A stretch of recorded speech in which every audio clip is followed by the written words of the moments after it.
Hey guys, subscribe for daily content, and if you're shopping for gear, make sure you check out the description for the newest items at some of the very best online retailers. There's also links for some of the items that I personally recommend. Thanks! What's going on, YouTube? Metal Complex here. Sorry, that wasn't quite in frame there. Metal Complex here, and today I've got another short little unboxing video to share with you guys. Something from Kunwu. Blessed to have actually two new Kunwu knives in not a super long period of time. That's really great. I think I know what this is. This is something that I've seen on social media quite a bit, and it looks really, really cool. So I want to unbox this, guys, and share unbox this knife and share it with you guys, and make sure that it's linked in the description so that you guys can check it out if you want to. It does help my channel when you use those links, but that's up to you. Thanks to my patrons for supporting me. Make sure to follow me on Instagram, and make sure your notifications are turned on for my YouTube channel. So, what do we have here? Well, here, let's read. This is called the Jericho. Been seeing this a lot on Kunwu's Instagram. And they sent me the flashy one. Oh, boy. Okay, here we go. I think this is a full-size knife. Man, so this is the first. This is so cool. Bunch of things I got to talk about here. Number one, this is the first time I've seen the honeydew texture on a non-DLC frame, and it looks really, really good. The contrast with the black hardware and the black blade also looks awesome. We have an inlay that's been set into the frame that has been domed or contoured separate. No, I'm wrong about that. I thought that this had more of a bubbled dome or more curvature to it than the frame underneath, but no, I think it's just kind of the way that it looks. It is actually flush, well, I mean, I don't know how you say that. Right? It follows the same curvature as the frame, and then there's an optical illusion, kind of, probably because of the pattern of the Timascus, that it is more so curved on top of the curvature of the frame. So that's really, really cool. Just on one side, really wish that we could have got it on both, but it does look nice on this one side here. Let's go ahead and kick the blade out. Very cool. So we have that absolutely perfect forward choil here. Transition to the forward choil is awesome. It's plenty roomy. There's no flipper tab, so there's nothing to sort of disrupt or create any sort of discomfort there. Really nice. We have this awesome harpoon notch. I don't know what it is about harpoon knives. You guys can tell me what you think about this. I don't know what it is about harpoon blades that I think just look awesome. I'm not sure that there's specifically any utilitarian advantage.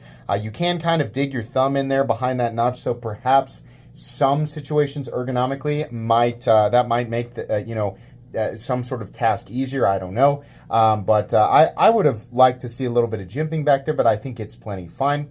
The index finger position and thumb position complement each other perfectly. Really great access to that hole there. Perfect. Plenty of access. No issue whatsoever. What do we have for the steel? It is Vanax. Awesome. This is going to be a massive, massive winner for so many people. Ergonomically choked back. It's great. This has, I think, its own clip. I don't know if I've seen this clip from Kunwu before. Nice tension there. Not too heavy, not too light. But I don't know if I've seen that clip before. I'm just going to slip it in and out of the pocket here real quick and see, because I'm in sweatpants today. It's a little bitey on sweatpants, but I think might be a little bit easier with jeans or cargo shorts, something like that. Yeah, I still wear cargo shorts. Sure. How did I say that? Shots? Cargo shorts. Still wear cargo shorts. You think, hey, I got lots of pockets. Ah? You make fun of my cargo shorts. I got more pockets than you. I can put stuff in there. Okay? Anyways, I'm sure that cargo shorts and jeans, this probably wouldn't, be as pinchy, but we'll see. I'm going to carry and use this knife, absolutely, before I review it, which, by the way, today's video is not a review. I believe Kunwu hits their Vanax to 60 to 61. That's the same blade material that my Excalibur is made out of. I've said many times I really, really like Vanax. I think that pretty much any composition of steel, you could compare it to another composition and say, this other composition has a more premium balance for whatever environment, this or that. Yeah, I mean, it's kind of like, like fire beats grass, grass beats water, water beats fire, right? I mean, that's kind of the way that I look at it. Vanax is most closely comparable with MagnaCut. Vanax at this HRC range will absolutely outperform MagnaCut in terms of edge retention, but it's not like in a major way. MagnaCut, this is something that I had to learn about. Once MagnaCut is pushed up there into the higher range of 63, 64, it has that increased edge retention, and then only a slightly reduced toughness element.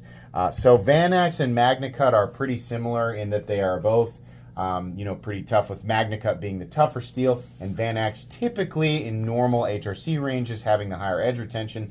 But like I said, MagnaCut will definitely start to outperform it at that higher range. And then in terms of corrosion resistance, both are absolutely incredible, but Vanax does take the cake in terms of corrosion resistance.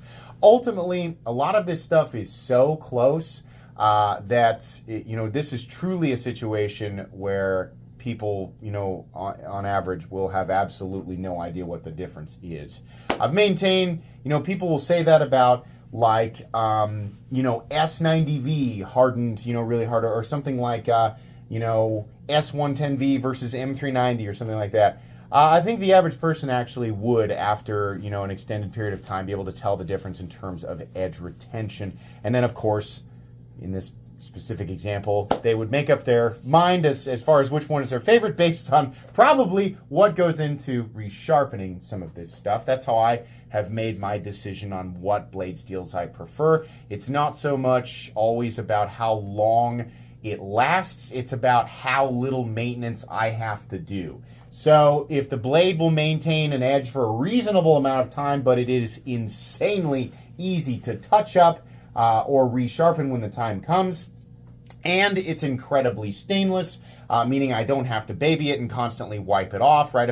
If I'm talking and waving my knife around and spitting all over it like I usually do, well, I don't have to wipe that off, right? I don't have to worry about it with So for me, and this isn't, I'm not saying that this preference should be universal, or my preferences should be universal, but I can understand, why MagnaCut was developed. For sure. I think that the balance of attributes there is absolutely incredible, and I like it for the same reason that I like Vanax, absolutely. This is the type of steel where you can use it and it's going to perform really, really well, and then, when it comes time to touch it up or sharpen it, you're just not going to have to invest that much time in it.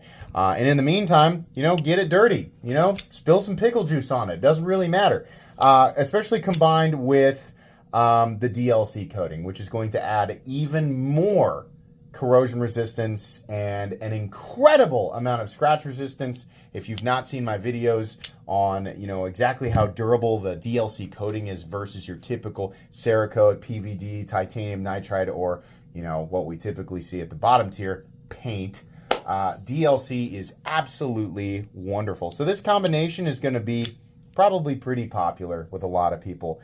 Vanax is, in my opinion, one of the top tier steels. If I was to make a list of my top 10 favorite blade steels of all time, Vanax would absolutely be up there, and so would MagnaCut. I'm actually not sure what the other 8 would be. There's obviously a lot of contenders, and just saying this is going to prompt people to ask me to make a video.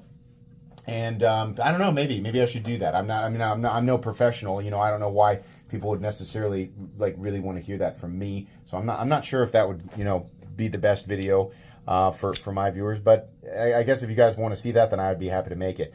Yeah, this is really cool. I like this a lot. I imagine it's going to be expensive, but let's take a look at this. We have a hefty chunk of titanium Damascus. Really nice looking stuff too, not the same stuff that we see over and over and over again from a lot of other Chinese companies. Stuff is very vibrant and has a little bit of a different balance of color there. We have the contour textured titanium Damascus pivot colors. We have the black titanium hardware all the way around. And then we have a really, really cool Vanax harpoon blade with a DLC coating. These are all boxes checked for things that make the price go up, but typically Kunwu does a great job of keeping things reasonable and competitive. So that's going to be it for me today. I will link this down in the description. If you've never checked out Kunwu knives, oh my gosh, you're in for a treat. Check them out. They're awesome. All the link for Kunwu knives, like I said, will be down in the description so that you can do that. expect a full-length review a little ways down the road. Please make sure to follow me on Instagram at metal_complex. If you enjoyed this video, leave a like. If you'd like to check out my other content, I do, of course, have lots of videos of knives that are either expensive or inexpensive that I do or don't like, so check those out. And if you enjoy all my content, go ahead and click on that Metal Complex logo right there and subscribe because there's definitely more coming. Thanks again for watching, everybody, and have a great day.